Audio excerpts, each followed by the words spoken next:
सावधान, इस चैनल की कहानियां सुनने से आपको कहानी की लत और रातों की नींद उड़ने का खतरा है।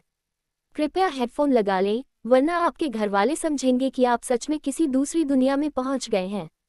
बिना ब्रेक के सुनने पर कहानी हैंगओवर की जिम्मेदारी हमारी। कालकोठरी की यात्रा के पहले 2 घंटों के भीतर ही समूह का सामना 4 बार मौत से होते होते बचा, लेकिन वे लूट का एक छोटा ढेर इकट्ठा करने में सफल रहे। अब तक समूह को प्राप्त हुआ था अजूरती ग्रास घास की एक विशेष प्रजाति, जिसका उपयोग जड़ी बूटी वाली चाय बनाने में किया जा सकता है, जिसका शांत प्रभाव होता है। प्राप्त 5 बंडल, विक्रय मूल्य 5000 स्वर्ण मुद्राएं प्रति बंडल। ब्लू स्पॉटेड मशरूम की एक प्रजाति जिसे खाने पर मतिभ्रम होता है। यह ओर्क समुदाय के बीच एक अत्यंत लोकप्रिय नशा है। प्राप्त 2.4 पाउंड, विक्रय मूल्य 10,000 स्वर्ण मुद्राएं प्रति पाउंड। बैंगनी रंग के घटिया क्यूस्टोन्स प्राकृतिक रूप से बनने वाले घटिया ग्रेड के क्यूस्टोन्स, जो 1000 यूनिट तक क्यूई बहाल कर सकते हैं। प्राप्त 27 पत्थर, विक्रय मूल्य 400 स्वर्ण मुद्राएं प्रति पत्थर। ड्रैगन की हड्डियां, एक ड्रैगन के कंकाल से खोदी गई हड्डियां। प्राप्त 4 लंबी हड्डियां, 10 मध्यम हड्डियां, 55 छोटी हड्डियां। विक्रय मूल्य 20,000 स्वर्ण प्रति लंबी हड्डी, 5,000 स्वर्ण प्रति मध्यम हड्डी, 1,000 स्वर्ण प्रति छोटी हड्डी। कुल मिलाकर समूह ने मात्र 2 घंटों में कुछ लाख स्वर्ण मूल्य की लूट कर ली थी, जबकि अधिकांश समय वे अपनी जान बचाने के लिए डरे हुए थे। धीरे धीरे उन्हें इस कालकोठरी के वास्तविक मूल्य का एहसास होने लगा। ओह भाई, अगर हम इसी तरह लूटते रहे तो इस डर से हम एक ही दिन में अपनी यूनिवर्सिटी की पूरी फीस वसूल कर लेंगे, भले ही हमें कुछ बड़ा न मिले। आदित्य ने अत्यंत प्रफुल्लित होकर कहा।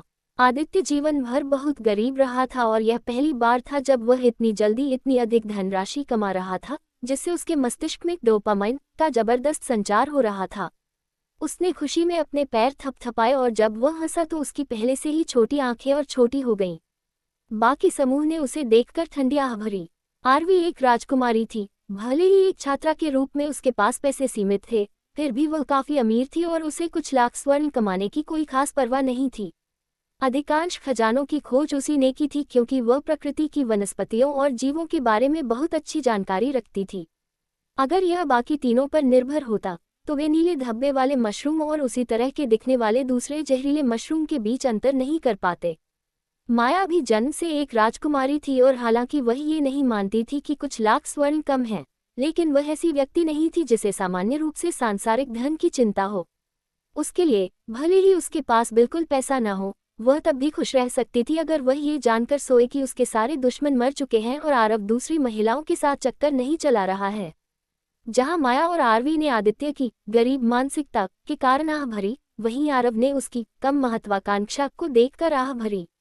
आरव ने मन ही मन सोचा, आदित्य मेरे दोस्त, अगर तुम कुछ लाख स्वर्ण में ही इतने खुश हो जाओगे तो जब हम करोड़ों कमाएंगे तब क्या करोगे? एक आदमी को सितारों का लक्ष्य रखना चाहिए। उसने आदित्य का सिर ऐसे सहलाया जैसे वह कोई अच्छा पालतू कुत्ता हो।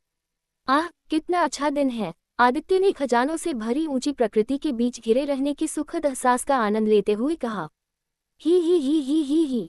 तभी समूह को कहीं से एक अजीब सी हंसी सुनाई दी जो उनके चारों ओर गूंज उठी। आरव ने स्कैन का उपयोग किया ये समझने के लिए कि आवाज कहां से आ रही है, लेकिन उसका कोई फायदा नहीं हुआ। वह अपने कौशल का उपयोग करके दुश्मन का पता नहीं लगा सका, जिसका मतलब था कि या तो दुश्मन स्कैन की सीमा से बाहर था या दुश्मन का स्तर इतना ऊंचा था कि आरव उसे पहचान नहीं पा रहा था। लड़कों, क्या तुम अपनी बड़ी बहन के साथ खेलने नहीं आओगे? एक आवाज ने मोहक अंदाज में कहा और उनके आसपास का इलाका घने कोहरे की एक परत से भरने लगा। बड़ी बहन को बौने बहुत पसंद हैं, उसे वह लंबा नकाबपोश लड़का भी पसंद है। क्यों न हम तीनों मिलकर खेलें? वे चारों अपनी पीठ सटाकर खड़े हो गए और अपने हथियार निकाल लिए, दुश्मन के दिखाई देते ही लेने को तैयार। सिस्टम अधिसूचना, आप पर एक मेंटल मैनिपुलेशन हमला हुआ है।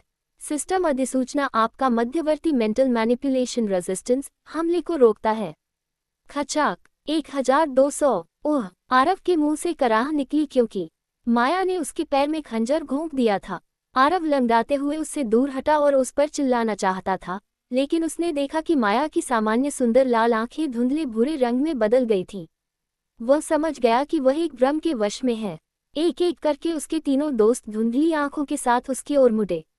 आरव को एहसास हुआ कि इस बार वह सच में फंस गया है। काफी चालाक हो तुम, है ना?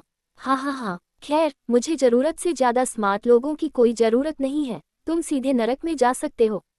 वह आवाज जो कभी एक मधुर स्त्री जैसी लग रही थी, बहुत जल्दी एक फटी हुई राक्षसी आवाज में बदल गई, और उसके तीनों दोस्त हथियार लेकर सीधे उस पर टूट पड़े। धत तेरे की, ये तो नरक जैसा होने वाला है, आरव ने बचाव की तैयारी करते हुए सोचा। इस बीच अर्जुन, सर, यह युद्धपोत बेड़ा थंडर नेशन के झंडे तले उड़ रहा है। यह एक व्यापारी जहाज है जिसके साथ सुरक्षा के लिए केवल 2 फ्रिगेट क्लास रक्षात्मक युद्धपोत हैं। अगर आप आदेश दें तो हम उन्हें जल्दी से खत्म कर सकते हैं, एक सैनिक ने अर्जुन को रिपोर्ट दी। अर्जुन ने अपनी ठुड्डी सहलाए और पास से गुजर रहे व्यापारी काफिले को दिलचस्पी से देखा। हमारे युद्धपोतों का उपयोग करने की आवश्यकता नहीं है, इसे मैं खुद संभालूंगा। डिकम्प्रेशन चेंबर तैयार करो, मैं अंतरिक्ष में जाकर खुद इनसे निपटूंगा, अर्जुन ने आदेश दिया। सैनिक ने उसे सलाम किया और आदेश का पालन करने लगा। जहां एक सामान्य इंसान अंतरिक्ष की ठंड और शून्य का सामना नहीं कर सकता, अर्जुन ने उस सीमा को बहुत पहले ही पार कर लिया था। उसके लिए गहरा अंतरिक्ष अब कोई चुनौती नहीं थी। पूरे ब्रह्मांड में, यहाँ तक कि गहरे अंतरिक्ष में भी क्यूई स्वतंत्र रूप से बहती थी। एक देवता होने के नाते उसे अब जीवित रहने के लिए केवल क्यूई की आवश्यकता थी और कुछ नहीं। डिकम्प्रेशन चेंबर से बाहर निकलते ही अर्जुन ने अपनी 2 तलवारें निकालीं। केवल 2 साधारण प्रहारों में उसने 2 रक्षात्मक जहाजों को बीच से काट दिया, जिससे व्यापारी काफिले की सुरक्षा तहस नहस हो गई। हमला एक घात था और अचानक हुआ था। पूरा व्यापारी काफिला तब हक्का बक्का रह गया जब उन्होंने अपने रक्षक जहाजों को चित्तों में उड़ते देखा। किसकी हिम्मत हुई लॉर्ड ध्रुव के जहाजों पर हमला करने की? व्यापारी नेता ने हैरान होकर रडार पर दुश्मन को देखने की कोशिश की, लेकिन उसे आश्चर्य हुआ कि वहां केवल एक छोटा सा आदमी था। यह एक शत्रुतापूर्ण स्थिति है, कृपया मेरे द्वारा भेजे गए निर्देशांकों पर उतरें। जिस क्षण आपने भागने या रास्ता बदलने की कोशिश की, मैं आपके पूरे बेड़े को मिटा दूंगी, अर्जुन ने क्यूई आवाज के माध्यम से कहा, जो गहरे अंतरिक्ष में भी फैल सकती थी। ये लॉर्ड ध्रुव के जहाज हैं, तुम्हें क्या लगता है तुम कौन हो जो उनके अधीनस्थों को चुनौती दे रहे हो? व्यापारी नेता ने अपनी सबसे साहसी आवाज में पूछा, उम्मीद करते हुए कि ध्रुव का नाम दुश्मन को डरा देगा। उसका दादा, अर्जुन ने जवाब दिया और अपनी तलवार से उस मुख्य जहाज को ही नष्ट कर दिया जहां से सवाल आया था। बेड़े के शेष 11 जहाजों के रोंगटे खड़े हो गए जब उन्होंने ये दृश्य देखा। उन्हें एहसास हुआ कि सामने वाला कोई देवता है जिससे उलझना ठीक नहीं। वे ऊपर से तो मान गए और उन निर्देशांकों की ओर बने लगे जहां अर्जुन उन्हें ले जाना चाहता था। हालांकि खुद को सबसे बड़े मास्टरमाइंड से अधिक चतुर समझते हुए उन्होंने थंडर नेशन के गश्ती बेड़े को मदद के लिए एक गुप्त SOS संकेत भेज दिया, ये समझे बिना कि यह सब शुरू से ही अर्जुन की ही चाल थी। ओह, बस भी करो आदित्य, आरव ने उस बौने को अपने पैर से छुड़ाने की कोशिश करते हुए कहा, जो उसके पैर को काटने की कोशिश कर रहा था। फिलहाल आरव अपनी ही टीम के साथियों से लड़ रहा था। हालांकि वह उन तीनों का आसानी से सामना कर सकता था क्योंकि वे अपनी सामान्य शैली में नहीं बल्कि रोबोट की तरह लड़ रहे थे, लेकिन आरव के लिए सबसे बड़ी चुनौती ये थी कि कहीं गलती से वह उन्हें मार न दे। वह ईमानदारी से नहीं चाहता था कि उसके दोस्त उसकी अपनी तलवार से मरकर बाहर टेलीपोर्ट हो जाएं, इसलिए वह उन्हें चोट पहुंचाए बिना केवल हमले रोकने और बचने की पूरी कोशिश कर रहा था। इससे काम नहीं चलेगा, मुझे मेंटल मैनिपुलेशन मंत्र चलाने वाले को ढूंढना होगा और लड़ाई उस तक ले जानी होगी। मैं हमेशा के लिए इनसे बचता नहीं रह सकता, आरव ने सोचा, जब उसने माया द्वारा उसकी आंखों की ओर फेंके गए खंजर को बाल बाल टाला। अरे माया, तुम्हें तो मेरी लाल आंखें पसंद थीं, हे भगवान। आरव ने शिकायत की और फैसला किया कि अब बहुत हो गया। उसने अपने नेदर बीस्ट्स को समन किया। आओ चटाक। जैसे ही आरव ने पहली बार अपने नेदर बीस्ट्स को बुलाया, उनमें से एक जो अल्फा जैसा दिख रहा था, उसने दहाना शुरू कर दिया। आरव ने तुरंत उसके सिर पर एक जोरदार चपत लगाई। ओह बेवकूफ, क्या तू ड्रैगन का खाना या पक्षी का भोजन बनना चाहता है? अगर हाँ, तो जरूर दहाड़, वरना अपना मुंह बंद रख।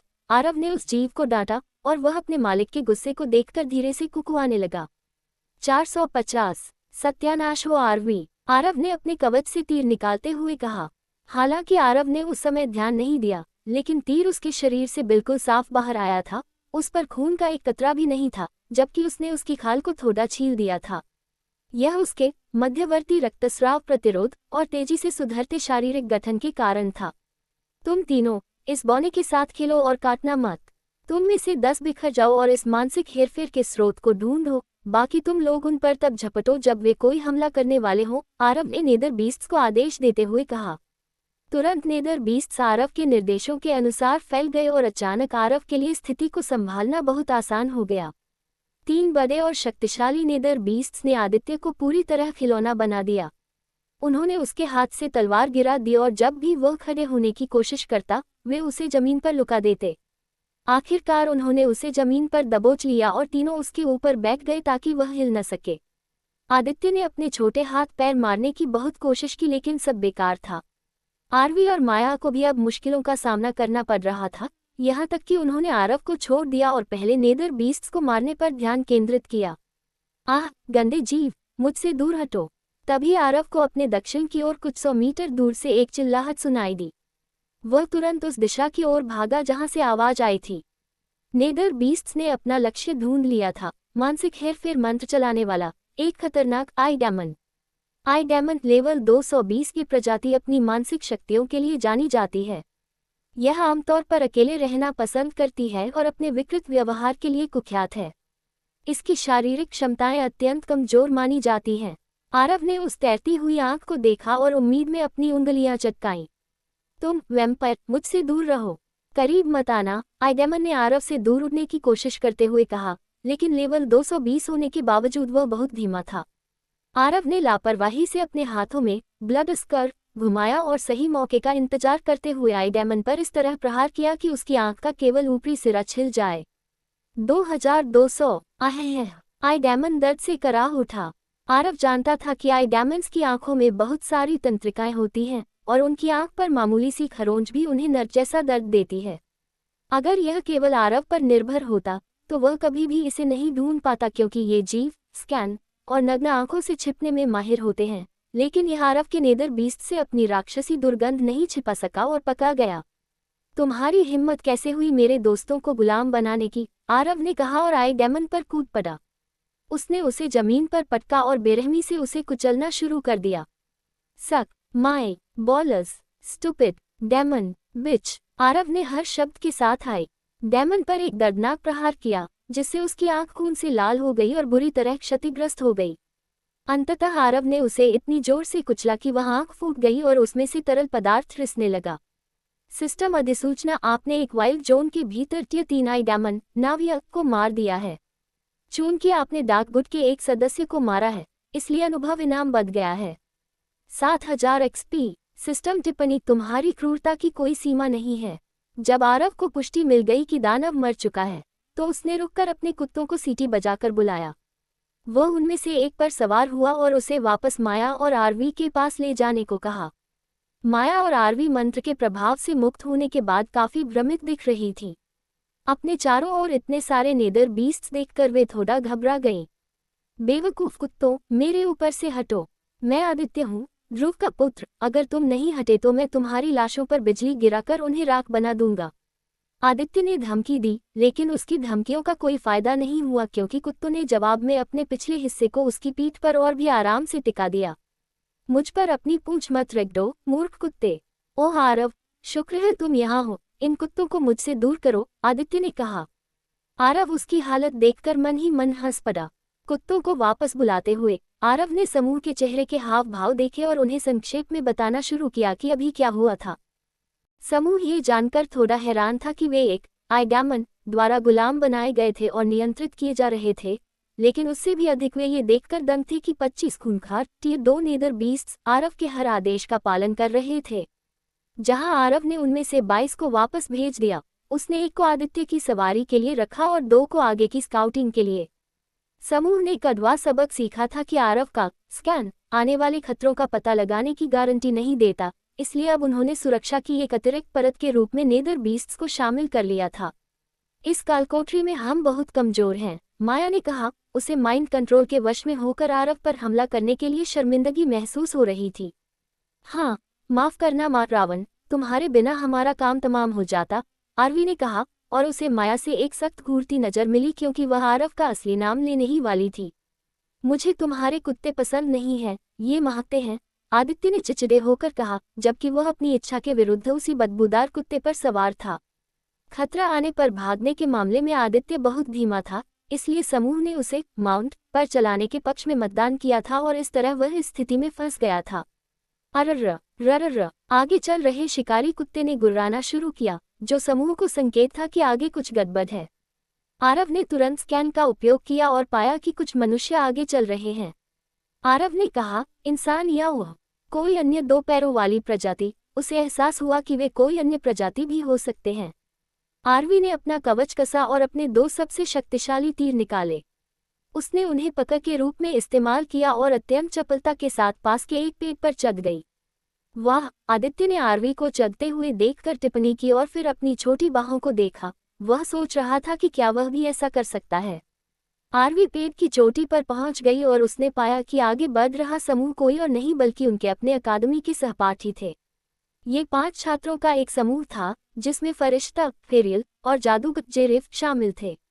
समूह के सभी 5 सदस्य गंभीर रूप से घायल लग रहे थे और ऐसा लग रहा था कि वे अभी-अभी किसी युद्ध से बचकर निकले हैं। उनका कवच झुलसा हुआ था और उनमें से कुछ का एक अंग गायब था।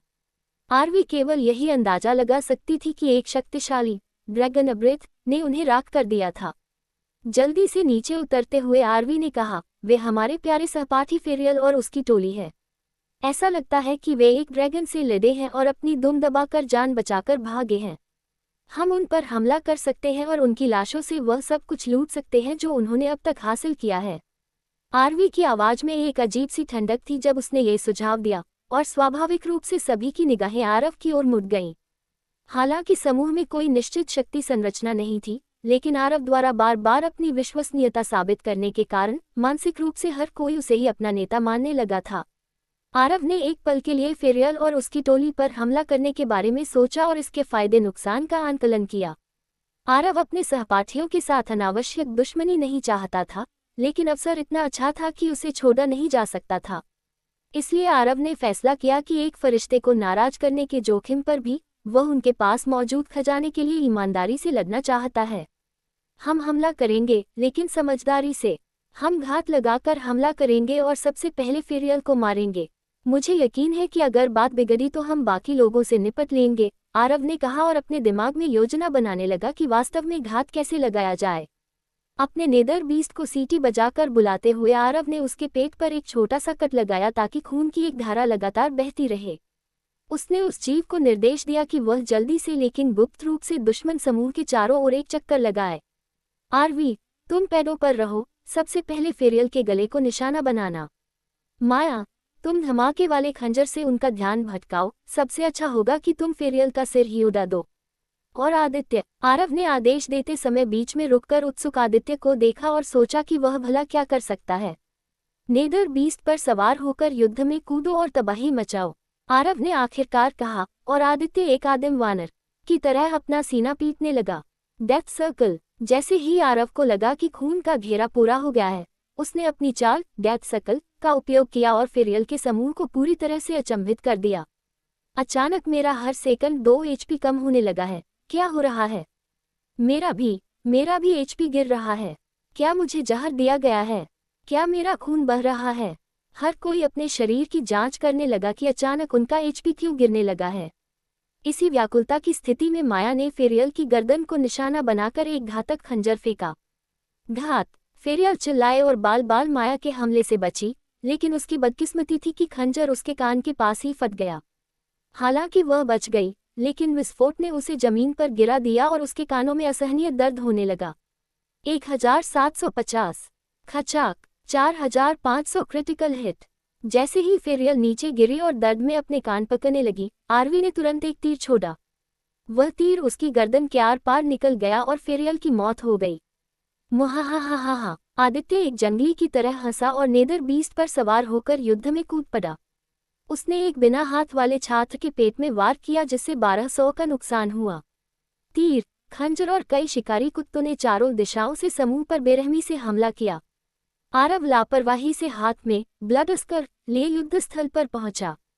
ये तो शिकारी है, जेरेफ ने आरव को सदमे और आतंक के साथ देखते हुए कहा। हम सहपाठी हैं, ये घृणित है, तुम्हें खुद पर शर्मानी चाहिए, एक छात्र ने फर्श पर दर्द से तड़पते हुए आरव से कहा। आरव ने उसे परलोक पहुंचाने के लिए एक ओवरहेड स्लैश किया और कहा, मुझे बहुत बहुत दुख है, मुझे वास्तव में बहुत शर्म आ रही है। मौत से पहले दिए तुम्हारे भाषण ने मेरी आंखें खोल दी हैं। उसकी बातें सुनकर समूह के चेहरे मौत की तरह सफ़ेद पड़ गए, फिर धीरे धीरे गुस्से से लाल हो गए क्योंकि आरव की बेशर्मी ने उन्हें अंदर तक हिला दिया था। तुम्हारी हिम्मत कैसे? जेरेफ गुस्से में गुर्राया और उसने मंत्र पढ़ने की कोशिश की, लेकिन आरवी ने उसे बेरहमी से मार गिराया।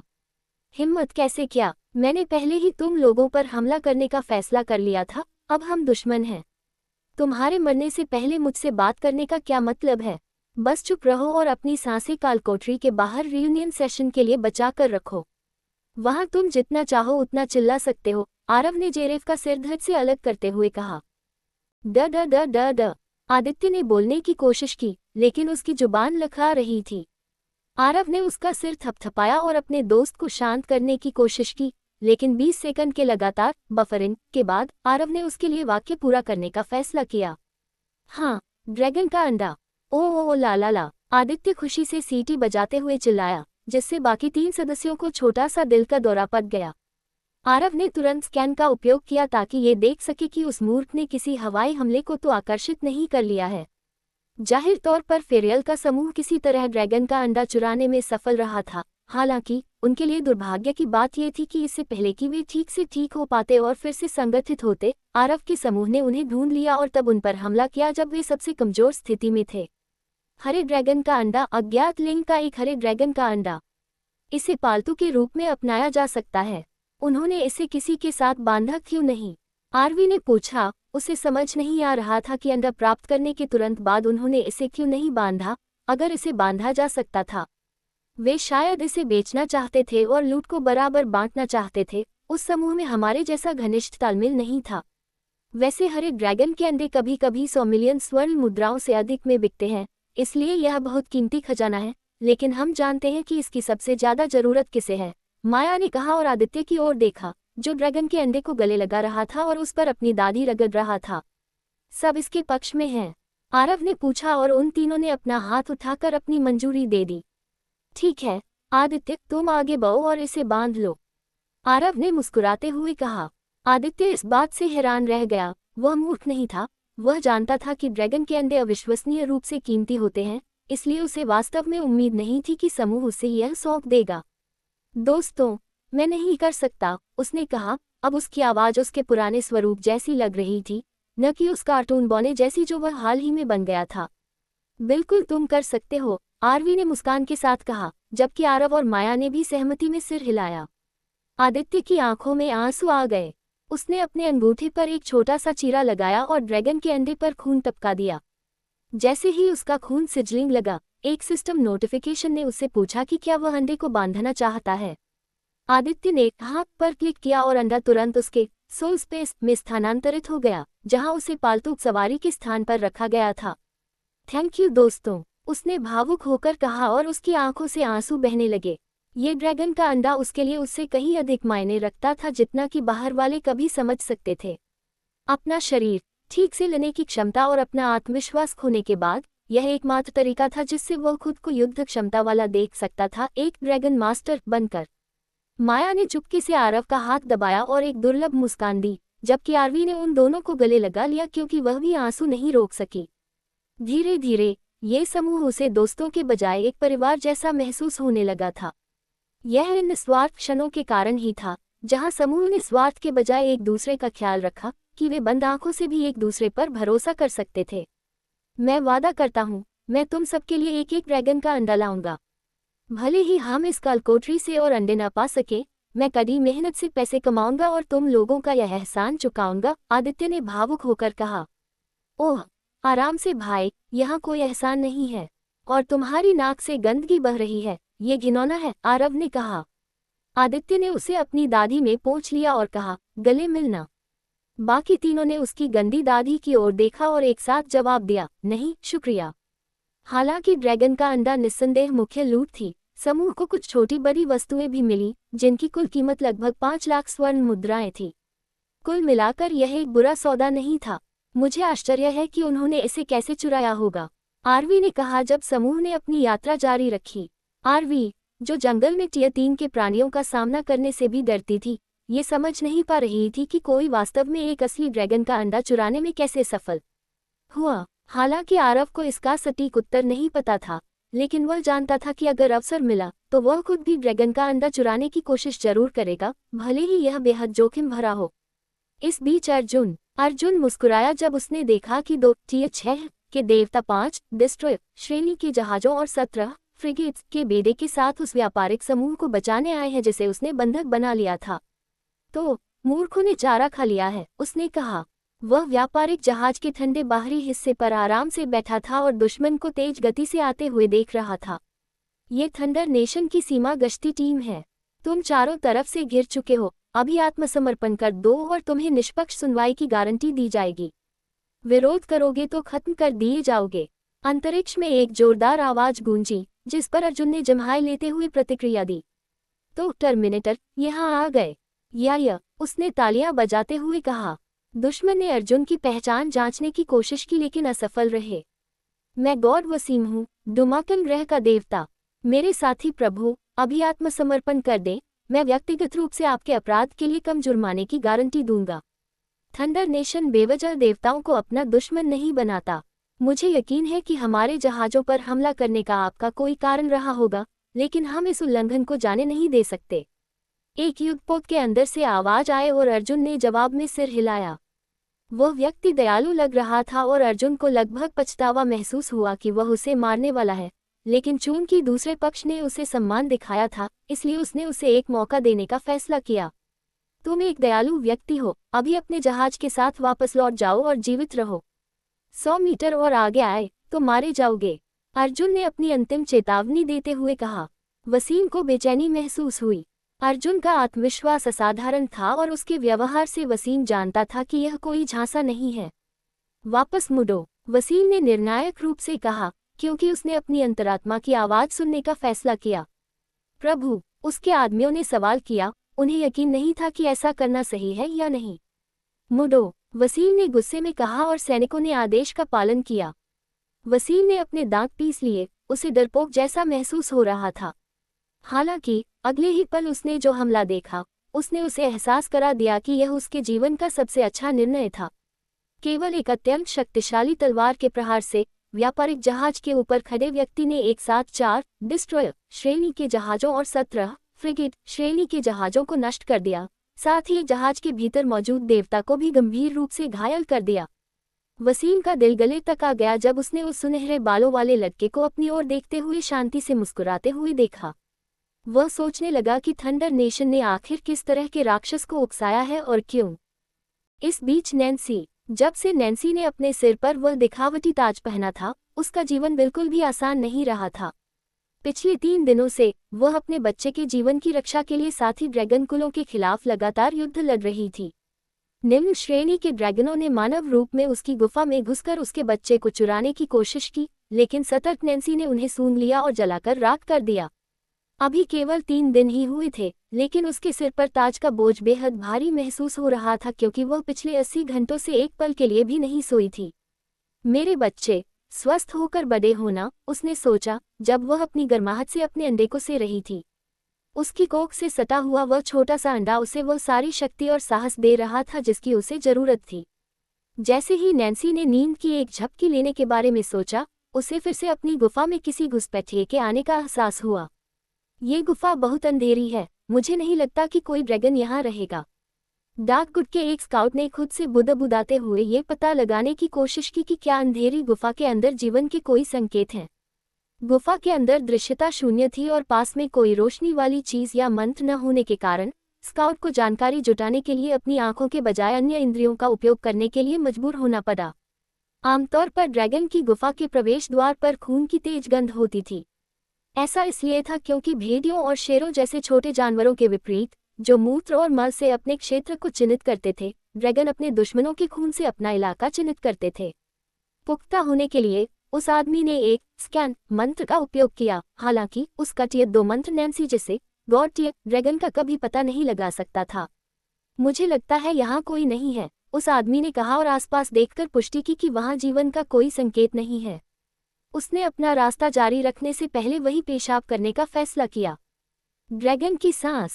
वह आदमी अभी सीटी बजाने ही लगा था और मूत्र निकलने का इंतजार कर रहा था, लेकिन इससे पहले कि एक बूंद भी बाहर आती, वह आदमी धूल में बदल गया।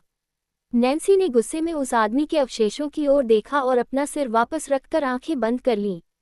शुरुआत में उसने उस आदमी को मारने की योजना नहीं बनाई थी और उसे जाने देती, लेकिन वह अपनी गुफा में पेशाब करना बर्दाश्त नहीं कर सकती थी, इस डर से कि कहीं उसके पेशाब से उसके बच्चे को कोई संक्रमण न हो जाए। इस बीच रिया, ड्रैगन सम्राट ने जमीन के नीचे अपनी मांद बना ली थी और अप्रत्याशित रूप से एक दिलचस्प कछुए के साथ भूमिगत गुफा साझा कर रही थी।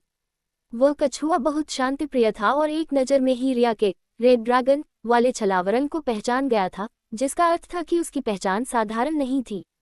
हालांकि उस बूढ़े कछुए ने उसे या उसके बच्चे को कोई धमकी नहीं दी और शांति से अपना जीवन जीता रहा। यही कारण था कि रिया ने उसके वहां होने को बर्दाश्त किया। कछुआ खुद शाकाहारी था, फिर भी वह न केवल उसके लिए शिकार लाता था, बल्कि औषधीय जड़ी बूटियां भी लाता था जो रिया के आंतरिक घावों को भरने में मदद करती थी। हालांकि रिया को समझ नहीं आया कि कछुआ उसकी देखभाल के लिए इतनी मेहनत क्यों कर रहा है, लेकिन वह इसके लिए बहुत आभारी थी। उसकी वजह से रिया को बाहर निकले बिना और अन्य ड्रैगनों की नज़रों में आए बिना भूमिगत छिपने का मौका मिल गया था। उसका बच्चा दिन ब दिन मजबूत होता जा रहा था और वह अंडे के अंदर से अविश्वसनीय जीवन शक्ति महसूस कर सकती थी। उसने अपनी शक्तियों का एक बड़ा हिस्सा बलिदान कर दिया था ताकि उसका बच्चा नियति को चुनौती देने वाली शक्तियों और क्षमताओं के साथ पैदा हो, और फिलहाल ऐसा लग रहा था कि उसकी मेहनत बेकार नहीं जाएगी। इस बीच रीतू, दानव कप्तान रीतू को रिपोर्ट, 9 में से 7 स्काउट वापस आ गए हैं, सर। उनके पास ड्रैगन गुफाओं के संभावित सुराग हैं। 2 स्काउट वापस नहीं आए हैं और संभवतः युद्ध के दौरान मारे गए हैं, डाकगुट के एक सैनिक ने रीतू को रिपोर्ट देते हुए कहा। अच्छा, उन 7 स्थानों को छोड़ दो जहां से स्काउट जीवित वापस आए हैं। उन 2 क्षेत्रों की अधिक आक्रामक तरीके से तलाशी लो जहां स्काउट मारे गए हैं। यदि स्काउट्स को ड्रैगन की गुफा मिली और वे जीवित वापस आ गए, तो उस गुफा में ड्रैगन सम्राट और उसका अंडा होना असंभव है, रीतू ने अपनी बुद्धि का प्रयोग करते हुए कहा। सैनिक ने रीतू को सलाम किया और आदेशों को आगे बढ़ाया। कुछ क्षण बाद एक और सैनिक अंदर आया। बच्चों को खोजने के लिए आपने जिस स्काउट को भेजा था, वह खाली हाथ लौटा है। वह इस बार बच्चों का पता लगाने में असमर्थ रहा, सैनिक ने बताया, जिसे सुनकर रीतू की त्योरियां चढ़ गईं। अगर वह बच्चों को भी नहीं ढूंढ सकता, तो उसके जीवित रहने का कोई मतलब नहीं है। उसे मार डालो और सुनिश्चित करो कि जब हम बाहर निकले तो उसे एक पैसा भी न मिले। उसकी हिम्मत कैसे हुई कि कुछ न मिलने के बावजूद वह यहाँ अपना चेहरा दिखाने वापस आ गया। अस्वीकार्य, रीतू ने मामले पर अपना फैसला सुनाते हुए कहा। हालांकि कालकोठरी के अंदर यह पहला ही दिन था, लेकिन रीतू अपने 2 उद्देश्यों को जल्द से जल्द पूरा करने में कोई ढील नहीं छोड़ना चाहता था। जहां एक और उसने ड्रैगन सम्राट के अंडे को खोजने की दिशा में प्रगति की थी, वहीं आदित्य और उसके समूह का कोई सुराग न मिलने के कारण वह बहुत गुस्से में था। हफ्तों तक तुम्हारे पिता ने मुझे भूखा रखा और अपमानित किया, आदित्य। धिक्कार है मुझ पर अगर मैं तुम्हें और तुम्हारे दोस्तों को कुछ दिनों तक प्रताड़ित न करूं, रीतू ने अपनी उंगलियां चटकाते हुए कहा। वह उस पल का इंतजार कर रहा था जब वे उसके हाथ लगेंगे। आदित्य, तुम शारीरिक रूप से अंडे को नहीं इंक्यूबेट कर रहे हो। अगर तुम्हें बहुत गर्मी लग रही है, तो तुम्हें 2 कंबलों में सोने की जरूरत नहीं है, आरव ने स्पष्ट रूप से झुंझलाते हुए कहा। वह इस बात से परेशान था कि आदित्य ने बिना किसी कारण के उसका कंबल चुरा लिया था। एक थका देने वाले दिन के बाद समूह को रात बिताने के लिए एक सुरक्षित जगह मिल गई थी। माया ने पहली पहरेदारी करने का फैसला किया, जबकि आरव को दूसरी शिफ्ट संभालनी थी। कालकोठरी के भीतर रात बेहद अंधेरी थी और केवल आरव और माया ही अपनी रक्त श्रृंखला के उपहार, नाइट विजन, के कारण अंधेरे में स्पष्ट देख सकते थे, जिससे वे दोनों ही रात की पहरेदारी के लिए एकमात्र विकल्प थे। लेकिन क्या होगा अगर मेरे बच्चे को ठंड लग गई तो, रावण? आदित्य ने मुंह फुलाकर पलटवार किया, जिसे सुनकर आरव ने अविश्वास में अपनी आंखें घुमाई। तुम इस अंडे की मां नहीं हो, इसे सचमुच एक असली मां से चुराया गया है। क्या तुम सुन भी रहे हो कि तुम क्या बोल रहे हो? आरव ने हताशा में कहा, लेकिन इसका कोई असर नहीं हुआ। तुम आज बिना किसी बात के चिड़चिड़े हो रहे हो, आदित्य ने बचकाने अंदाज में बातचीत खत्म करने की अनिच्छा जताते हुए अपने चेहरे को 2 कंबलों से ढांक लिया। 2 साल के बच्चे, मैं एक 2 साल के बच्चे के साथ निपट रहा हूँ, आरव ने शिकायत करते हुए कराह भरी। उसने फैसला किया कि चूंकि बिना कंबल के उसे सोने में मुश्किल होगी, इसलिए वह सोने के बजाय माया के साथ गश्त पर रहेगा। कम से कम इस तरह वह उपयोगी तो साबित होगा। हे, तुम सुन सकती हो, आदित्य बच्चों जैसा व्यवहार कर रहा है और उसने मेरा कंबल छीन लिया है। अब पहरेदारी मैं करूंगा, आरव ने अपना कान खुजलाते हुए माया से कहा। तुम्हें पता है अक्लमंद, तुम हमेशा मेरा कंबल उधार ले सकते हो, माया ने कहा, जिसे सुनकर आरव के मुंह से ओह निकला और उसे अपनी मूर्खता का एहसास हुआ। आरव माया के बगल में बैठ गया और ऊपर रात के आसमान की ओर देखने लगा। उसने धीरे धीरे अपने चोगे के बटन खोले, अपने दस्ताने और मुखौटा उतारकर एक लंबे दिन के बाद खुद को आज़ाद महसूस किया। आह, अब बेहतर लग रहा है, आरव ने आनंद में भरकर कहा जब उसने अपने शरीर पर ठंडी हवा को महसूस किया। माया आरव की नंगी छाती देखकर थोड़ा शर्मा गई। वह सोचने लगी कि क्या वह उसे उत्तेजित करने के लिए जानबूझकर ऐसा कर रहा है या वह वास्तव में अपने कपड़ों में असहज था। जो भी हो, उसे यह नज़ारा बहुत पसंद आ रहा था और उसे इस समय आरव बेहद आकर्षक लग रहा था। तारों की रोशनी में उसका शांत और मुस्कुराता हुआ चेहरा बहुत सुंदर लग रहा था। हालांकि बालों की एक छोटी सी लट उसकी आंखों के ठीक ऊपर गिर गई थी और माया उसे एक तरफ हटाना चाहती थी। उसने बालों की लट की ओर हाथ बढ़ाया, लेकिन बीच में ही झिझक गई। वह तय नहीं कर पा रही थी कि उसके सुकून भरे आराम में खलल डाले या नहीं। अंततः उसने लट को हटाने का फैसला किया और अपनी उंगलियों से उसके बालों को सहलाते हुए उन्हें फिर से सीधा कर दिया। आरव ने कुछ नहीं कहा, नहीं उसने उसके स्पर्श पर कोई नकारात्मक प्रतिक्रिया दी, बल्कि उसकी मुस्कुराहट और गहरी हो गई। क्यूट, माया ने आरव की उज्ज्वल मुस्कान देखकर सोचा और उसे अपने सीने में एक गर्माहट महसूस हुई। जब उसने अपने पिता को खोया था तो माया को लगा था कि उसके दिल में एक बड़ा छेद हो गया है। उसके पिता ही एकमात्र व्यक्ति थे जो उसे बिना किसी शर्त के प्यार और लाड करते थे, और उनके जाने के बाद ऐसा कोई नहीं बचा था जिसे माया अपना कह सके। ये तब तक था जब तक आरव उसके जीवन में नहीं आया था। शुरुआत में पहली मुलाकात में उसने उसके बारे में ज्यादा नहीं सोचा था, लेकिन समय के साथ वह उससे परिचित होती गई और अब वह उसके प्यार में थी। अपनी भावनाओं को व्यक्त करने का विचार उसके मन में कई बार आया, लेकिन पता नहीं क्यों आमतौर पर साहसी और मुखर रहने वाली माया पठान वास्तव में कोशिश करने पर अपनी भावनाओं को कबूल करने की हिम्मत नहीं जुटा पाती थी। माया ने अनजाने में अपना होंठ काट लिया क्योंकि वह आरव की मर्दाना छाती को निहार रही थी और उसके खून की गंध आरव की नाक तक पहुंची। हिस। आरव ने अनजाने में अपने नुकीले दांत दिखा दिए क्योंकि उसकी आदिम वृत्ति उस मीठे खून का स्वाद चखना चाहती थी, लेकिन आरव ने इसे दबा दिया। उसने अपनी आंखें खोली और चिंता के साथ माया के खून बहते होंठ की ओर देखा। क्या तुम्हें दवा चाहिए? उसने पूछा, जबकि माया ने शर्म से अपनी नजरें फेर लीं। नहीं, उसने थोड़ा आक्रामक तरीके से जवाब दिया, जिससे आरव समझ नहीं पाया कि क्या हुआ। हे भगवान, ये कितनी लाल दिख रही है, इसका चेहरा टमाटर जैसा हो गया है, क्या यह मुझसे नाराज है? आरव घबराहट में सोचने लगा। उसे यह एहसास ही नहीं हुआ कि वह शर्म से लाल हो रही थी। शिव, मैं खून की गंध के प्रति कमजोर हूँ। अगर यह 1 महीने पहले वाला मैं होता तो मैं तुम पर झपट पड़ता। शुक्र है कि अब मुझमें थोड़ा और आत्मसंयम है, आरव ने कहा, जिस पर माया ने मुंह फुला लिया। काश तुम झपट पड़ते, उसने इतनी धीमी आवाज में कहा कि सुनाई न दे। अगर आरव की जगह सोहन होता तो वह उसकी फुसफुसाहट सुन लेता, लेकिन दुर्भाग्य से आरव के पास सुनने की इतनी असाधारण क्षमता नहीं थी और उसने संकेत को नजरअंदाज कर दिया।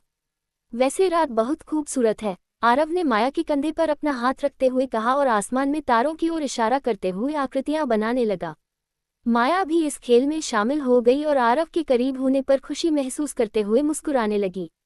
अपनी जदबुद्धि के बावजूद आरव कभी कभी अनजाने में आश्चर्यजनक रूप से रोमांटिक हो सकता था, और माया फिलहाल उससे मिलने वाले इन छोटे छोटे पलों से खुश थी। एक बार जब हम इस कालकोठरी से बाहर निकल जाएंगे तो मैं पक्का अपनी भावनाओं का इजहार कर दूंगी, उसने सोचा और आरव को तारों से एक अंडा बनाते हुए सुनने का नाटक करने लगी। ओह, आरव के नेदर बीस्ट्स में से एक दूर से गुर्राया। आरव ने तुरंत स्कैन का उपयोग किया और उसे पता चला कि उनके स्थान से लगभग 80 मीटर दूर कोई जंगली जानवर है और वह तेजी से कैंप की ओर बढ़ रहा है। जंगली जानवर, आरव चिल्लाया और अपनी तलवार निकालकर लड़ाई के लिए तैयार हो गया। उसकी चेतावनी सुनकर आरवी पलक झपकते ही जाग गई, जबकि आदित्य अपने लिपटे हुए कंबलों से खुद को छुड़ाने के लिए पानी के बाहर तड़पती मछली की तरह संघर्ष करने लगा। हालांकि समूह में सबसे ज्यादा गुस्से में माया थी, जो उस जानवर की दिशा में कातिलाना नजरों से देख रही थी क्योंकि उसने उसकी एक खूबसूरत रात बर्बाद कर दी थी। हरोरा, वह वेयरवुल्फ आरव और उसके साथियों की ओर देखकर अपने दांत पीसने लगा। लेकिन तभी उसने खुद को 25 नेदर बीस्ट्स से घिरा हुआ पाया जो उसी की ओर अपने दांत दिखा रहे थे। ड्रैकोनिक वेयरवुल्फ एक दुर्लभ प्रजाति जो अपनी श्रेष्ठ रक्षा और अकेले लेने की मानसिकता के लिए जानी जाती है, भले ही वे मुख्य रूप से वेयरवुल्फ कूप से हों। डेरिक ड्रैकोनिक वेयरवुल्फ टियर 3 एक तटस्थ गुट का वेयरवुल्फ खिलाड़ी जिसके पास कोई उपाधि नहीं है। आरव सहज रूप से 2 कदम पीछे हट गया। यह कोई साधारण जानवर नहीं था। पूरी संभावना थी कि वेयरवुल्फ ने पहले ही समूह की जासूसी कर ली थी और यह जानते हुए भी हमला करने का फैसला किया कि उसकी संख्या कम है। दोस्तों, हमें एक योजना की जरूरत है, आरव ने रणनीति सोचने की कोशिश करते हुए कहा, लेकिन किसी कारण से माया ने इस लड़ाई में बिना सोचे समझे हमला करने का फैसला किया और वेयरवुल्फ की ओर विस्फोटक खंजर फेंकते हुए उस पर झपट पड़ी। शिव, नहीं! आरव चिल्लाया, लेकिन तब तक बहुत देर हो चुकी थी। वेयरवुल्फ ने सबसे पहले माया से उलझने का फैसला किया था। उसे कवर करो, आरव चिल्लाया ताकि उसके नेदर बीस्ट्स और आरवी दोनों उसकी आज्ञा सुन सके और हरकत में आ सके। बच्चे, पहले अपना मुखौटा उठाओ, नोवा ने आरव के दिमाग में शांति से याद दिलाया कि घुसपैठिए का सामना करने की जल्दी में वह अपना मुखौटा पहनना भूल गया था जिसे उसने पहले उतार दिया था। ओह धत! आरव ने सोचा और पहले अपने मुखौटे की ओर लुका, उसे पहना और फिर अपना ध्यान वापस लड़ाई पर लगाया। माया वेयरवुल्फ से पूरी जान लगाकर लड़ रही थी। ऐसा लग रहा था जैसे वह उससे बहुत नफरत करती हो, मानो ये लड़ाई व्यक्तिगत हो। हालांकि जुनून पूरा था, लेकिन वह वेयरवुल्फ का मुकाबला करने के लिए पर्याप्त मजबूत नहीं थी। अनगिनत नेदर बीस्ट्स के हस्तक्षेप के बावजूद वह कोई बड़ा मौका नहीं बना पा रही थी। वेयरवुल्फ ने उन नेदर बीस्ट्स को पिल्लों की तरह चीर दिया, उनकी गर्दन काट दी और उन्हें कचरे की तरह एक तरफ फेंक दिया। वह लगातार माया पर अपने पंजों से हमला कर रहा था, एक ही बार में उसका सिर धड़ से अलग करने की कोशिश कर रहा था। आह! आदित्य दहाड़ते हुए उस टियर 3 वेयरवुल्फ की ओर बढ़ा, लेकिन उसका 4 फीट का शरीर जब 15 फीट लंबे वेयरवुल्फ से टकराने चला तो वह एक हास्यास्पद कोशिश थी। उसे उस जानवर ने उसकी दादी से पका और कपड़े की गुड़िया की तरह एक तरफ फेंक दिया, जिससे उसका शरीर पास के एक पेड़ से जा टकराया। उस विशाल जानवर को असली नुकसान केवल आरवी पहुंचा रही थी जो लगातार उसके पेट में तीर मार रही थी। हालांकि उसकी निराशा के लिए उसकी खाल असामान्य रूप से मोटी थी और तीर लगने के बावजूद वे कोई बड़ा नुकसान नहीं पहुंचा पा रहे थे। डेथ सर्कल, आरव ने डेथ सर्कल सक्रिय किया। उसने एक नेदर बीस्ट से वेयरवुल्फ के पैर को काटने और उसके चारों ओर एक छोटे घेरे में दौड़ने को कहा। आरव का इरादा लगातार एचपी कम करके उस जानवर पर मनोवैज्ञानिक दबाव बनाना था। 2-2-2-1-2। वह जानवर हर सेकंड एचपी खोने लगा और थोड़ा परेशान दिखा क्योंकि उसे समझ नहीं आ रहा था कि ऐसा क्यों हो रहा है। लेकिन शांत आरव को अपनी खून जैसी लाल आंखों से खुद को घूरते हुए देखकर वेयरवुल्फ ने निष्कर्ष निकाला कि वही अपराधी है। ओह, तुम ऐसा नहीं करोगे! माया चिल्लाई जब उसे एहसास हुआ कि वह जानवर आरव को निशाना बना रहा है। उसने तुरंत इल्यूजनरी डैगर्स का इस्तेमाल किया और उस पर एक क्रिटिकल हिट किया। 1200 क्रिटिकल हिट। उस जानवर का एचपी थोड़ा कम हुआ, लेकिन उसके विशाल हरे एचपी पूल की तुलना में ये कुछ भी नहीं था।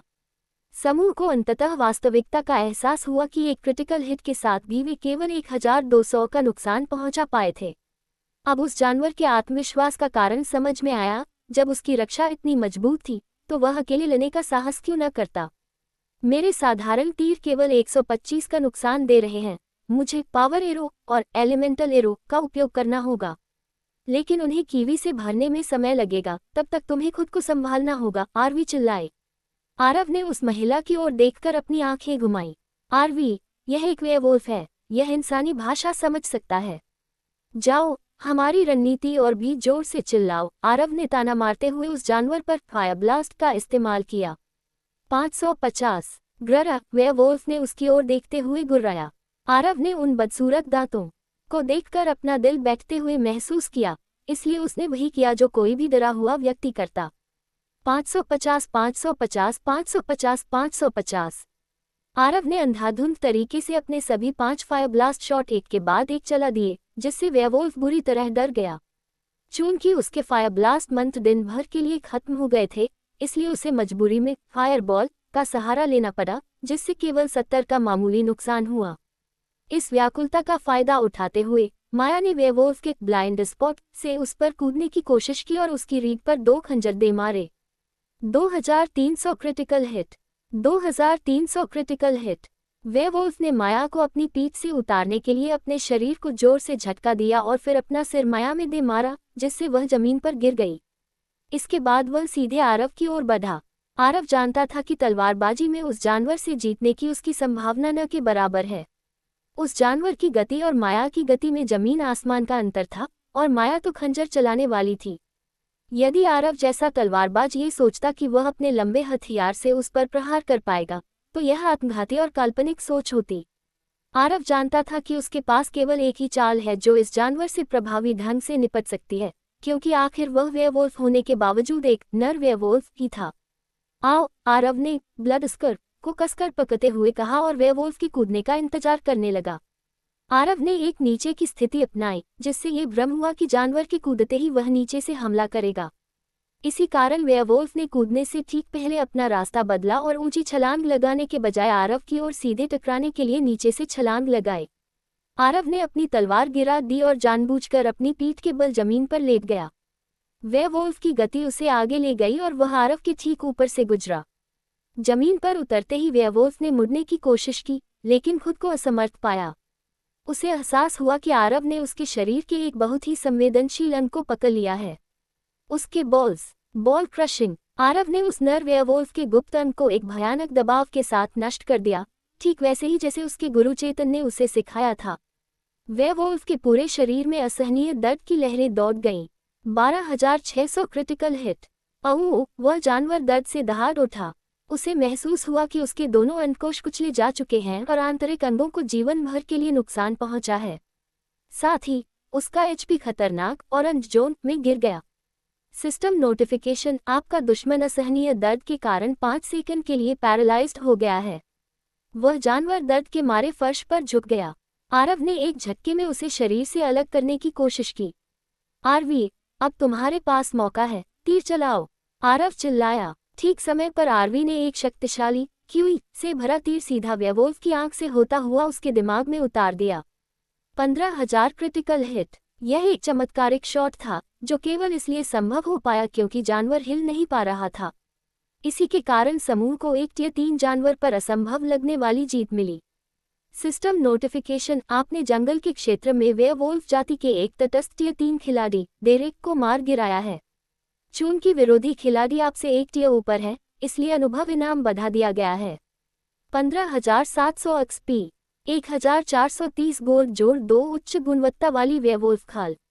सिस्टम रिमार्क, किसी के गुप्त अंगों पर हमला करना ब्रो कोड का उल्लंघन है। तुम एक पुरुष के रूप में विफल रहे हो। सिस्टम नोटिफिकेशन, आपका लेवल 1 बढ़ गया है। आरव ने सिस्टम नोटिफिकेशन पढ़े और मुस्कुराया। उसकी नज़र में एक मजबूत दुश्मन के खिलाफ यह एक सच्ची चमत्कारिक जीत थी। बहुत बड़ा शॉट आरवी, आरव ने तारीफ की और वेयरवुल्फ की लाश की ओर मुड़ा, लेकिन वह गायब थी। अरे, लाश कहाँ गई? आरव ने पूछा। सबकी नजरें उसी जगह पर गईं जहां वेयरवुल्फ मरा था, लेकिन वहां कुछ नहीं था। यह क्या बकवास है? आरवी ने हैरानी से पूछा और अपनी त्वचा को चोंटी काटकर देखा कि कहीं वह सपना तो नहीं देख रही। आरव घबरा गया और उसने स्कैन किया, लेकिन आसपास कोई नहीं था। ऐसा लगा मानो लाश हवा में गायब हो गई हो। चलो यहाँ से निकलते हैं। हमें नहीं पता कि जंगल के इस हिस्से में क्या छिपा है, लेकिन मैं यहाँ बिल्कुल सुरक्षित महसूस नहीं कर रहा हूँ, आरव ने कहा। समूह ने जल्दी से अपना सामान समेटा और अंधेरे जंगल में आगे बढ़ने लगा। इस बीच कछुए की गुफा में, इसका स्वाद अच्छा है, क्या ये ड्रैकोनिक वेयरवुल्फ का मांस है? रिया ने पूछा जब उसने ड्रैकोनिक वेयरवुल्फ के मांस और जड़ी बूटियों से बना शोरबा पिया। हाँ, वही है, बूढ़े कछुए ने शांत लेकिन खुरदरी आवाज में जवाब दिया। रिया को आश्चर्य हुआ कि एक शाकाहारी कछुआ मांस इतने अच्छे से कैसे बना लेता है, लेकिन उसने ज्यादा पूछताछ नहीं की। उसने देखा था कि वह कछुआ एक मक्खी को भी नहीं मारता था, लेकिन फिर भी वह रोज उसके लिए खाना ले आता था, और उन जानवरों के शरीर पर घावों के अलग अलग निशान होते थे। आज वह जो ड्रैकोनिक वेयरवुल्फ लेकर आया था, उसके सिर में तीर का निशान था और पीठ पर 2 खंजर के घाव थे, जबकि उसका गुप्त अंग बुरी तरह कुचला हुआ था। रिया समझ गई थी कि यह कछुए का शिकार नहीं था, बल्कि उसने इसे उस समूह से चुरा लिया था जिसने इसे हराया था। हर गुजरते घंटे के साथ कछुए के इर्द गिर्द एक नया रहस्य जुटता जा रहा था। रिया अच्छी तरह समझ गई थी कि वह कोई साधारण पात्र नहीं है। मेरे प्रभु, व्यापारी हमारे झंडों के नीचे यात्रा करने से डर रहे हैं। एक दरबारी ने ध्रुव को रिपोर्ट दी, जिसके चेहरे पर गहरी चिंता की लकीरें थीं। हम किस तरह के अंतरिक्ष समुद्री डाकू का सामना कर रहे हैं? उन्होंने कितना नुकसान पहुंचाया है? ध्रुव ने अपनी दादी से हिलाते हुए पूछा, जब उसे बुरी खबर विस्तार से सुनाई गई। महोदय, यह कोई समूह नहीं है, यह एक देवता है। निश्चित रूप से ऐसा कोई नहीं जिसे हम जानते हो या जो हमारी वांटेड लिस्ट में हो, लेकिन अफवाह है कि वह कम से कम एक मध्य टीएच है का देवता है और बेहद शक्तिशाली है। रिपोर्ट के अनुसार वह तलवार का उपयोग करता है, लेकिन आप पूरी तरह से आश्वस्त नहीं हो सकते क्योंकि रिपोर्ट ये भी बताती है कि उसके पास शक्तिशाली जादूगर जैसी क्षमताएं हैं। दरबारी ने बताया, जिससे ध्रुव हैरान रह गया। मचेंट बेदे द्वारा स्थानांतरित किए जा रहे माल की कीमत कितनी थी? ध्रुव ने पूछा। कुछ अरब स्वर्ण मुद्राएं, दरबारी ने दबे स्वर में जवाब दिया। एक टीएच का देवता इतने छोटे माल की परवाह क्यों करेगा? इसका कोई मतलब नहीं बनता। ये रिपोर्ट किसने तैयार की है? ध्रुव बदबदाया, क्योंकि स्पष्ट रूप से यह बात उसकी समझ से बाहर थी। यदि किसी के पास ईश्वरीय क्षमताएं और शक्ति हो तो वह पूरे ग्रह पर शासन करेगा, और यदि वे लूटपाट भी करना चाहते तो वे प्रचुर संसाधनों वाली आकाशगंगाओं पर नियंत्रण करते, न कि मामूली कीमत वाले व्यापारिक जहाजों पर। एकमात्र चीज जो मैं सोच सकता हूँ वह ये है कि उस देवता की मचेंट बेडे के साथ कोई व्यक्तिगत दुश्मनी रही होगी और उसने उन पर अपना गुस्सा निकाला। ये निश्चित रूप से दुर्भाग्यपूर्ण है, लेकिन ऐसा होता है। मचेंट यूनियन से कहो कि वे ज्यादा न डरें और सामान्य रूप से उड़ान भरें और अपने बेड़े के साथ अतिरिक्त सुरक्षा उपाय जोड़ें। अगर स्थिति बिगड़ती है तो हम उनके बेड़े को बचाने के लिए शक्तिशाली देवताओं को भेजेंगे। ध्रुव ने उस दिन के लिए इस मामले को खारिज करते हुए कहा। अर्जुन द्वारा किए गए पहले ही आतंकवादी हमले ने थंडर नेशन के मचेंट यूनियन को हिलाकर रख दिया था। उनके डरने का कारण उस एक जीवित बचे जहाज की कहानियां थी जिसे अर्जुन ने जाने दिया था। जहाज के सदस्यों ने बताया कि दुश्मन को पूरे बेड़े को मिटाने और एक टीएच 6 देवता को घायल करने में केवल एक वार लगा और उसे खत्म करने के लिए 2 और वार। हालांकि ध्रुव ने इस मामले को एक छिटपुट घटना मानकर रफा दफा कर दिया था, इसलिए मचेंट यूनियन केवल बेचैनी के साथ अपना काम दोबारा शुरू कर सका। ध्रुव और उसके दरबारी जिस चीज को पूरी तरह से नजरअंदाज कर गए वह था उस व्यापारिक बेड़े द्वारा ले जाए जा रहे माल का विवरण। भले ही उनकी कीमत केवल कुछ अरब थी, लेकिन वह बेड़ा रोडियम क्रिस्टल और उच्च श्रेणी के स्टील का परिवहन कर रहा था, जिसका उपयोग हथियार बनाने के लिए किया जा सकता था। इस विशेष मचेंट जहाज पर अर्जुन का हमला रणनीतिक था। वह कोई मूर्ख नहीं था जो बिना सोचे समझे काम करे। जहां ऑगस्टस युगों से युद्ध की तैयारी कर रहा था, हथियारों के उत्पादन को बढ़ाने, ऊर्जा क्रिस्टल और भोजन के आयात को तेज करने और एक बड़ा रणनीतिक भंडार बनाने में लगा था, वहीं थंडर नेशन ने ऐसा कुछ नहीं किया था। अर्जुन युद्ध शुरू होने से पहले ही उनके मौजूदा भंडार को निशाना बनाना चाहता था, ताकि जब उन्हें वास्तव में हथियारों और ऊर्जा की सख्त जरूरत हो तो उन्हें पता चले कि उनके पास दोनों की भारी कमी है। ऐसी स्थिति में उन्हें बाहर से आयात करने के लिए भारी कीमत चुकानी पड़ती और उन सप्लाई लाइंस को भी कभी भी रोका जा सकता था। अर्जुन की योजना की कई परतें थीं और अभी तो ये केवल शुरुआत थी। जिस पैमाने पर उसने थंडर नेशन के मचेंट बेड़े पर आतंकवादी हमले करने की योजना बनाई थी, उसे यकीन था कि 3 महीने के भीतर वह इस संगठन को पूरी तरह पल्लू बना देगा। यदि उसका क्रियान्वयन सटीक रहा तो जब तक ध्रुव को समझ आएगा कि क्या हो रहा है तब तक बहुत देर हो चुकी होगी।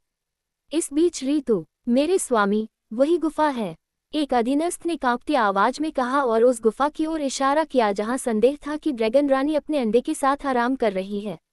स्काउट्स ने आसपास एक काले ड्रैगन को देखे जाने की पुष्टि की थी और हवा में खून की गंध इतनी तेज थी कि कोई भी अंदाजा लगा सकता था कि अंदर एक शक्तिशाली ड्रैगन रहता है।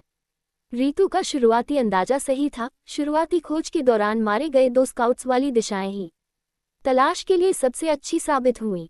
जहां उनमें से एक बहुत ही शक्तिशाली टीएच 6 ड्रैगन की मांद निकली, वहीं दूसरी वह थी जिसकी समूह को तलाश थी। ऋतु को पूरा विश्वास था कि अंदर एक ड्रैगन सम्राट हो सकता है, क्योंकि आसपास के वातावरण में उसका ऑरा रिस रहा था। उस इलाके में प्रवेश करते ही हट्टे कट्टे आदमी बिना किसी कारण के कांपने और डरने लगते थे और तापमान जंगल के बाकी हिस्सों की तुलना में बेहद ठंडा महसूस होता था। जंगल के बाकी हिस्सों के विपरीत यहाँ कोई पक्षी या जानवर नहीं देखा जा सकता था, जबकि गुफा खुद भयानक रूप से शांत महसूस हो रही थी। आपके आदेश, मेरे स्वामी, एक अधीनस्थ ने पूछा, जबकि ऋतु नीचे की मिट्टी को छूने के लिए झुका और योजना बनाने की कोशिश करने लगा। कुछ देर बाद उसने कहा, हम जमीन के नीचे बिल खोदेंगे और अपने मौके का इंतजार करेंगे। बिना किसी योजना के ड्रैगन सम्राट की मांद में घुसना सरासर मूर्खता है और मैं यहाँ अपनी जान गंवाने नहीं आया हूँ। हम उसके बाहर जाने का इंतजार करेंगे या किसी दूसरे ड्रैगन द्वारा उसे लड़ाई के लिए बाहर बुलाने का इंतजार करेंगे और फिर हम अंडे को हथियाने के लिए अंदर दौड़ेंगे। इसलिए बिखर जाओ और खुदाई शुरू करो। रीतु के आदेशानुसार आदमी तुरंत काम पर लग गए और समूह के छिपने के लिए जमीन में इंसानी आकार के गड्ढे खोदने लगे। बच्चों के बारे में कोई खबर? रीतु ने स्काउट्स के नेता से पूछा।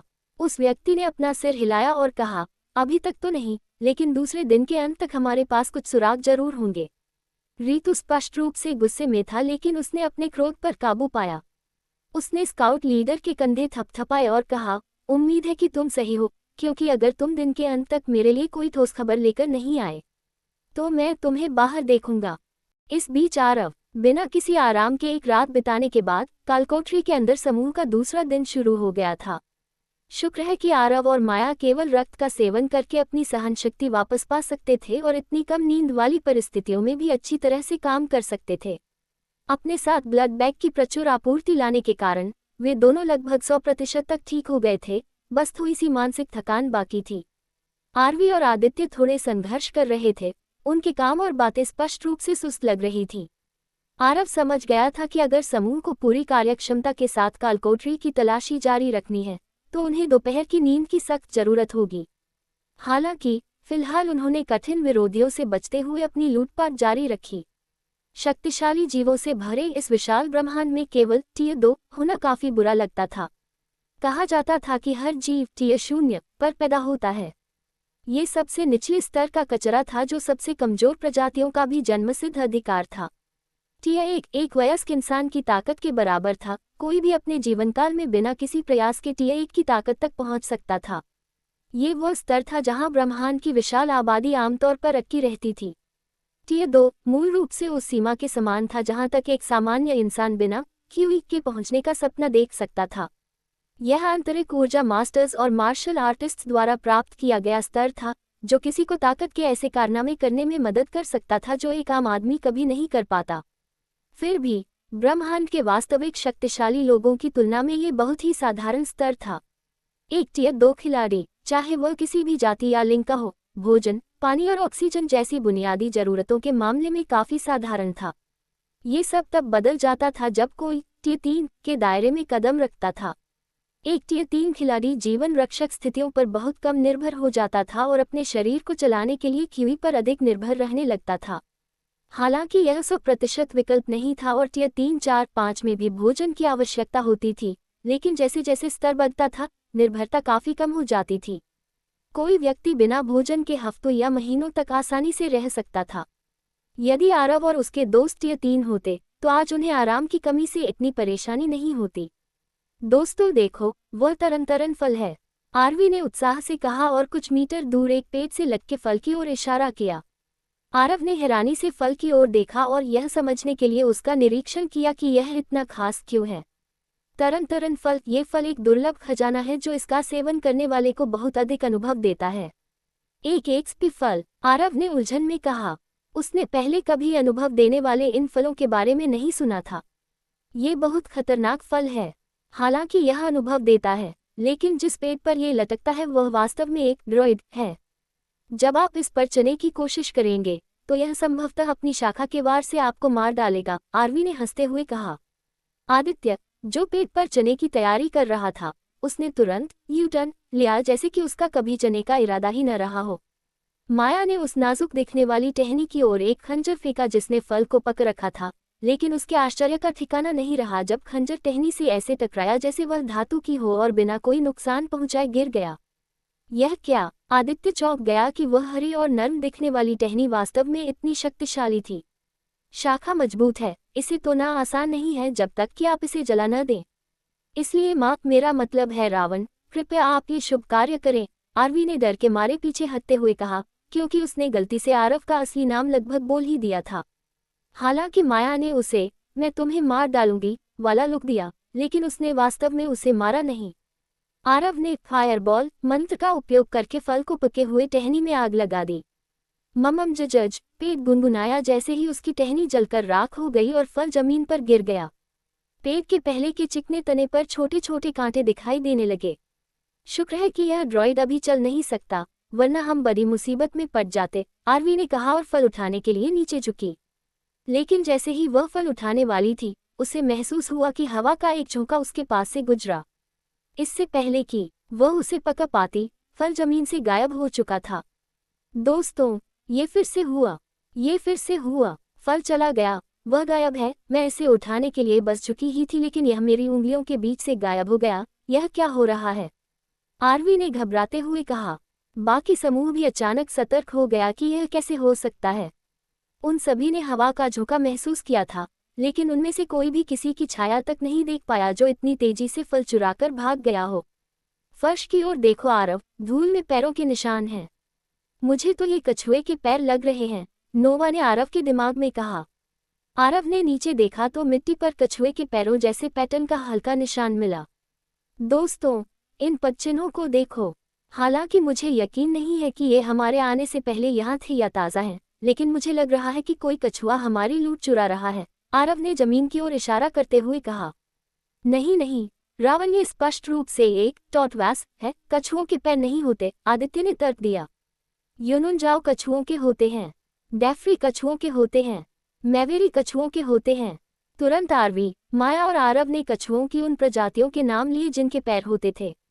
आदित्य का चेहरा उतर गया। लेकिन अगर उनके पैर हैं तो वे टॉर्टोइसेस हुए न, उसने दबे स्वर में कहा। और क्या कछुओं को जमीन पर धीमा नहीं होना चाहिए? आदित्य ने पूछा, क्योंकि यह बात उसकी समझ से बाहर थी। शायद वह एक निंजा टर्टल हो, आरव ने कहा। बाकी तीनों ने एक साथ पूछा, निंजा टर्टल क्या होता है? आरव ने गहरी आह भरी। वह भूल गया था कि वह ओमेगा नहीं खेल रहा है और उसके आसपास के लोग पृथ्वी से नहीं हैं। उसने कहा, ये पृथ्वी का एक टीवी शो है, छोड़ो, तुम्हें ये संदर्भ समझ नहीं आएगा। वैसे भी हमें अपनी लूट के बारे में अधिक सावधान रहने की जरूरत है, हम इसे हर बार चोरी नहीं होने दे सकते। बाकी तीनों सहमत हुए और उन्होंने अपनी यात्रा जारी रखी। कैप्टन रीतू को रिपोर्ट, बच्चों का पता लगा लिया गया है, स्काउट्स के नेता ने बड़ी राहत के साथ कहा। ओह, क्या तुम्हें यकीन है कि यह वही है? रीतू ने अपनी आवाज में उत्साह के साथ पूछा। जिस स्काउट ने ये सूचना दी है, उसने बताया कि बच्चे 4 के समूह में यात्रा कर रहे थे, सुनहरी आंखों वाली एक महिला वैम्पायर, एक बौना, एक एल्फ और लाल आंखों वाला एक नकाबपोश आदमी। स्काउट लीडर ने जवाब दिया। तब तो बिना किसी संदेह के यह वही है। हाँ हाँ हाँ हाँ आदित्य, अब बदला लेने का समय आ गया है, रीतू ने खुशी में अपने हाथ रगड़ते हुए कहा। वे यहाँ से कितनी दूर हैं? रीतू ने तुरंत जाने के लिए तैयार होते हुए पूछा। 4 घंटे की पैदल दूरी पर, स्काउट लीडर ने उत्तर दिया। रीतू तुरंत जाना चाहता था, लेकिन अंडा हासिल करने का मिशन कहीं अधिक महत्वपूर्ण था। इसलिए उसने अनिच्छा से कहा, बच्चों को जिंदा पकने के लिए एक दस्ता भेजो। उनके मरने की भीख मांगने से पहले मैं उन्हें काफी देर तक प्रताड़ित करूंगा। जी कैप्टन, स्काउट ने जवाब दिया और तुरंत काम पर लग गया। इस बीच आरव, खून की महक, इस इलाके में ये बहुत तेज है, आरव ने कहा, जब खून की गंध उसकी नाक से टकराए। वैसे ड्रैगन्स को खून से अपना इलाका चिन्हित करना पसंद है, इसका मतलब है कि हम संभवतः किसी ड्रैगन के क्षेत्र के करीब पहुंच रहे हैं, आदित्य ने अनजाने में कहा। बाकी सदस्यों ने आश्चर्य से उसकी ओर देखा। तुम्हें ये जानकारी कैसे पता? आरवी ने आदित्य के ज्ञान से प्रभावित होकर पूछा। आदित्य को खुद एहसास हुआ कि उसने अपने जीवन में पहले कभी यह जानकारी नहीं सुनी थी, लेकिन फिर भी वह इस पल इसे बताने में सफल रहा। वह हकलाते हुए बोला, यह शायद उस डेमन के कारण है। पुजारी ने मुझे बताया था कि उसने जानबूझकर दानव का ज्ञान निकालकर मेरे अंदर डाल दिया है। कभी कभी मुझे लगता है कि मेरे पास यादों का अविश्वसनीय भंडार है, लेकिन जब मैं सचेत रूप से उन्हें याद करने की कोशिश करता हूँ, तो मुझे कुछ याद नहीं आता। लेकिन अवचेतन रूप से मैं चौंकाने वाली चीजें जानता हूँ। आरव ने आदित्य का सिर थपथपाया। उस बौने ने बहुत कुछ सहा था, लेकिन अगर वह एक दानव की यादों का भंडार पाने में सफल रहा था, तो यह निश्चित रूप से एक अत्यंत मूल्यवान संपत्ति थी। दोस्तों, अगर हम ड्रैगन के इलाके में हैं, तो बहुत सावधानी से चलना ही बेहतर है। पास में कोई घोंसला हो सकता है, लेकिन अगर हमारी किस्मत खराब रही, तो आसपास एक जीवित और सांस लेता हुआ ड्रैगन भी हो सकता है, आरव ने कहा। समूह तुरंत एक सख्त फॉर्मेशन में चलने लगा। वे अपने हर कदम के प्रति सचेत थे और सुनिश्चित कर रहे थे कि कोई अनावश्यक शोर न हो। वे संभावित खतरों के लिए क्षेत्र को स्कैन कर रहे थे। समूह भाग्यशाली रहा और उन्हें एक पीले ड्रैगन का घोंसला मिला, जिसमें 2 बहुत ही पुष्ट दिखने वाले पीले ड्रैगन के अंडे थे, जो चुराने के लिए तैयार थे। आरव उन 2 पीले ड्रैगन के अंडों को देखकर कांप उठा। इस समय कोई मादा ड्रैगन उन्हें इंक्यूबेट नहीं रही थी, जिसका मतलब था कि वे शायद एक सुनहरे समय पर आए थे जब वह भोजन के शिकार के लिए बाहर गई थी।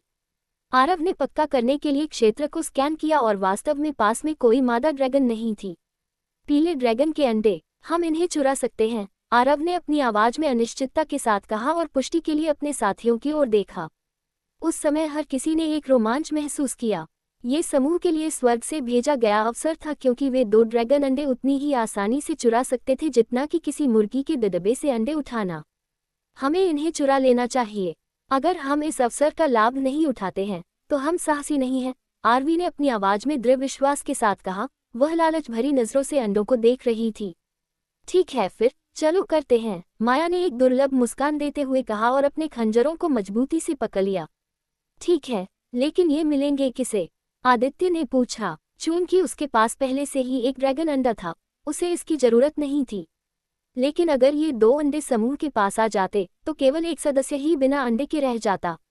माया कहना चाहती थी कि ये उसे और आरव को मिलने चाहिए, लेकिन उसके बोलने से पहले ही आरव की आवाज साफ सुनाई दी। ये कैसा सवाल है आदित्य मेरे दोस्त, बेशक महिलाएं पहले। आरव ने मुस्कुराते हुए ये कहा। उसकी इस एक साधारण टिप्पणी से समूह का उसके प्रति सम्मान 10 गुना बढ़ गया। ड्रैगन अंडे का आकर्षण कम नहीं था और इस बात की कोई गारंटी नहीं थी कि समूह को ऐसा मौका फिर कभी मिलेगा। फिर भी आरव अपने दोस्तों के लिए निस्वार्थ भाव से इस अवसर को छोड़ने के लिए तैयार था। ये वास्तव में सराहनीय था। ओह शुक्रिया जज रावण, शुक्रिया, आरवी ने उसका हाथ पकड़कर गले लगते हुए कहा, जबकि माया उसे कातिलाना नजरों से घूर रही थी। माया को यकीन था कि किसी दिन आरवी आरव के लिए बड़ी मुसीबत खड़ी कर देगी, क्योंकि उस पर उसका आत्मसंयम बहुत कम था। बहुत हो गई बातें, मादा ड्रैगन किसी भी सेकंड वापस आ सकती है। जल्दी जाओ और भागते समय अंडों को अपने साथ बांध लो और उन्हें पेट स्पेस में डाल दो। इस तरह अगर हम मर भी गए तो अंडे हमारे पास रहेंगे, आरव ने कहा। आरवी और माया ने सिर हिलाया, तेजी से घोंसले की ओर दौड़कर एक एक अंडा अपने साथ बांध लिया। 29 सेकंड में समूह ने जो रोमांच महसूस किया वह वास्तविक था। मादा ड्रैगन की वापसी की अनिश्चितता के कारण बीतने वाला हर सेकंड एक युग जैसा लग रहा था। हालांकि आरव और आदित्य ने कुछ नहीं कहा, लेकिन उनके दिमाग चिल्ला रहे थे, तेज और तेज, यहाँ से बाहर निकलो। और उनकी धकनें तेजी से भाग रही थीं। अंततः जब लड़कियां वापस आईं, तो समूह वहां से ऐसे भागने लगा जैसे कल हो ही न। वे मुस्कुरा रहे थे और हंस रहे थे कि उन्होंने इसे सफलतापूर्वक अंजाम दे दिया है। लेकिन तभी उनका सबसे बड़ा डर हकीकत में बदल गया जब उन्होंने अपने पीछे एक गुस्सैल ड्रैगन की दहाड़ सुनी। रॉ सिस्टम नोटिफिकेशन, आपने एक गुस्सैल ड्रैगन की दहाड़ सुनी है। आप ड्रैगन के दर्द से प्रभावित हुए हैं। अगले 15 सेकंड के लिए आपकी सभी क्षमताएं 15% कम हो जाती हैं। समूह ने घबराहट में थूक निगला और पहले से भी तेज दौड़ना शुरू कर दिया। ऐसा लग रहा था कि मादा ड्रैगन वापस आ गई है और अपने बच्चों को चोरी होते देख बेहद गुस्से में है।